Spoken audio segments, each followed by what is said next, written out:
По 12-ти пат ќе се одржи манифестацијата Зелникот на баба во општина Пробиштип. И годинава се очекува богата културно-уметничка програма, а гости ќе има од целата држава и странство. Манифестацијата е предвидена за 21 март, ден сабота, а како што истакнува Ради Илиевски од општината Пробиштип, истата опфаќа голем број на специјалитети од тесто, надпревар во брзо сукање и награда за најдобро украсената етномаса. Собраните средства од продажбата на зелниците тој потенцираше дека ќе бидат наменети за хуманитарни цели. И годинава има и заинтересирани за учество од цела Македонија и имаме заинтересирано веќе мислам и покането гости од Србија и од Република Бугарија.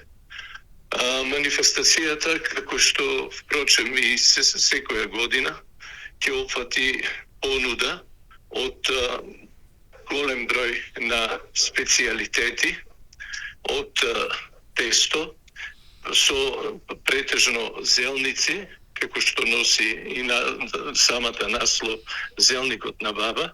Значи, претежно ќе има понуда на зелници и други изработки од теста.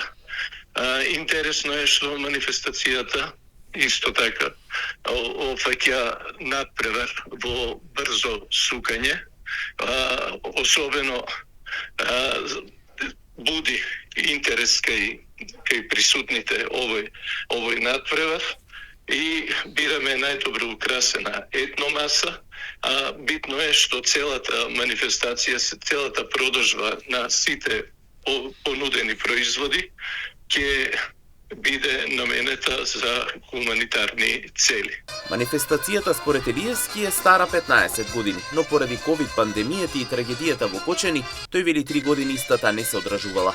Дополнително посочи дека победниците ќе добијат специјален трофеј наменски направен за Зелникот на баба. 12 година поред, меѓутоа и за време на короната и минатата година правевме некои паузи, годинава требаше да прославуваме 15 години, меѓутоа на 3 пати не ја одржавме, меѓутоа, како што реков, 12-та година